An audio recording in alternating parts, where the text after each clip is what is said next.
Ladies and gentlemen, good afternoon. It's good to see all of you. Thank you all for coming to Bengaluru. We are very honored to have all of you here.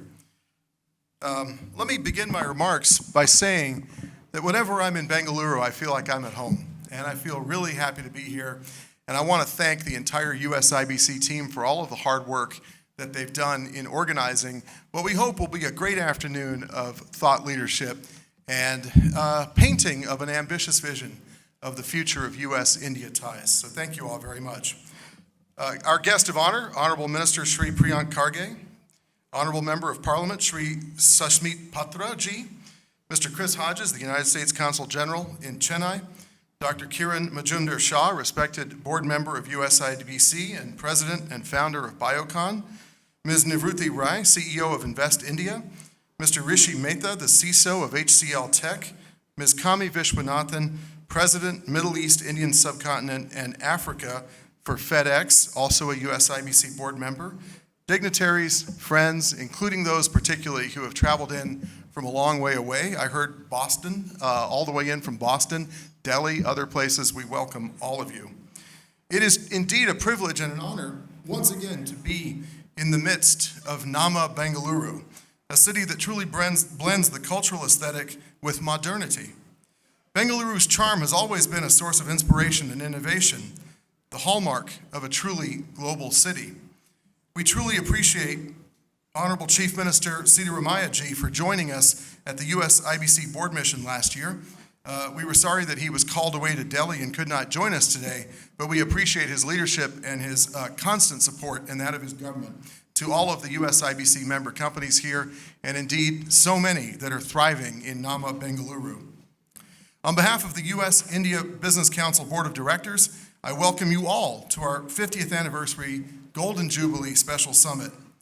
It is truly a special feeling considering the number of administrations and governments and leaders in both the United States and India with whom we have had the privilege and the pleasure to work. It is remarkable to witness generations of USIBC staff giving splendid contributions and efforts to deepening trade ties and advocating for the ease of doing business in both countries. Let me pause for a moment, however, and take just a second to congratulate India on the most marvelous news today that India's astronaut, Group Captain Shubhanshu Shukla, the mission pilot for the Axiom 4 mission, was launched into space today, driving that thing into space. And they are headed for the International Space Station. It is entirely fitting and appropriate that our event very happily coincides with this mission by Group Captain Shukla and by the entire team on the Axiom 4 mission. It truly represents, in my view, the great potential of the bilateral strategic partnership. Deepening trade and commercial ties, business ties, and people-to-people ties between our two democracies is an essential ingredient of global peace and happiness. And I am happy to tell you, friends, that that is the driving motivation and dharma of the U.S.-India Business Council. I'll take that. Thank you, brave person. Ladies and gentlemen, this is our third special summit this year, celebrating our 50th anniversary. We had a kickoff in Mumbai with the Honorable Chief Minister there, Mr. Fadnavis, and also the President of the U.S. Chamber of Commerce, Suzanne Clark. We then went to New York, where we had another fantastic summit focused on the financial services and fintech. This was in a midtown skyscraper that we really talked at length about how financial services can empower the rise of prosperity in both countries. Mumbai was focused on so much, also financial capital of India, burgeoning business and investment, and much else. This is our third here in Bengaluru. And then over the course of this year, our 50th anniversary, we're going to have special summits in Los Angeles, San Francisco, Dallas, New Delhi, and Washington, D.C. We hope to see all of you there. Friends, let's go down memory lane for a minute. When the U.S.-India Business Council was founded in 1975, U.S.-India ties were cautious, even, I would say, to use Ambassador Dennis Cux's phrase, estranged. We were estranged. And the strain was because of Cold War dynamics, but it was also, I think, due to a fundamental lack of understanding between us. And there has been a lot that's been written about that moment in U.S.-India relations, and I lived some of that, when I would come here visiting as a child a long time ago. But with the end of the Cold War and the economic liberalization in India, and of course the landmark civil nuclear energy agreement in 2005 to 2008, we have unleashed the full strategic and economic potential of this relationship. And it is reflected in the absolutely vast span of ties between the United States and India. I can't list it because we'd be here for another hour, but suffice it to say, in my professional career as a diplomat, the amount of change for the good in the U.S.-India relationship has been nothing short of spectacular, and that's thanks to the work of all the people in this room and many millions besides in bringing the world's two greatest democracies together. Today, the relationship between the United States and India encompasses virtually any field of human endeavor, and we are doing so much together. We are not only great bilateral partners, natural allies, as Prime Minister Atal Bihari Vajpayee said, but we're also Quad partners. We're in the G20 together.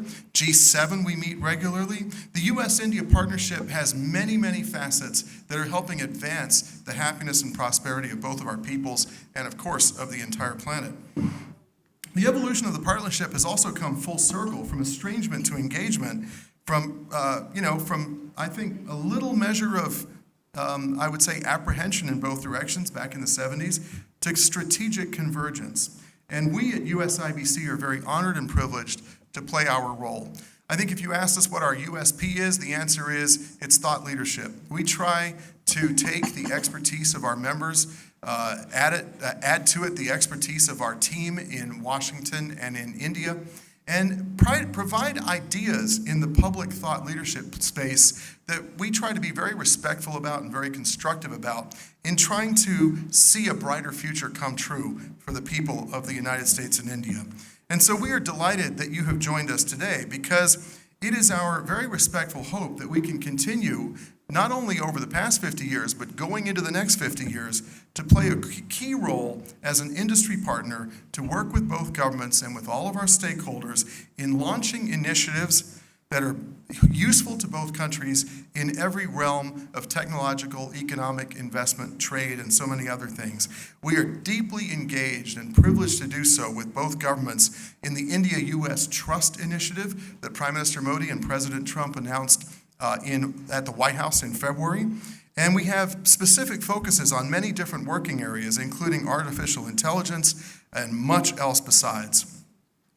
Truly, friends, to conclude my remarks, I would tell you there's no better location to focus on these issues than Bengaluru, India's hub, global hub for tech innovation, for technological excellence. Everybody in the United States knows about Bengaluru. They know about what you have here. They know about the genius of your people. They know about the investments here. They know about how what work that is done here propels the happiness of Indians and Americans. And under that overall bilateral architecture called trust, I can guarantee you there's going to be so much work that's going to get done that will power the startups of this great city. Indeed, I was talking to a friend the other day who said, if you're looking for startups, Bengaluru is the roaring lion of all of India. So I applaud you for what you've done here. You've got the ingredients right for something truly remarkable. So whether it's in AI or semiconductors, in electronics, quantum technologies, space tech, the opportunities are truly limitless. The theme of this summit is reflective of that strategic convergence: code, chips, and capital, the U.S.-India power play in an era of digital sovereignty and strategic disruption. Our team at USIBC has done its best for you to put together a wonderful program to discuss and deliberate and to hear from senior political leaders, innovators, and industry leaders about the vast opportunities that that are in front of both of our countries. This presents us so many different chances to work together even more, and I am very, very optimistic about the future of U.S.-India ties.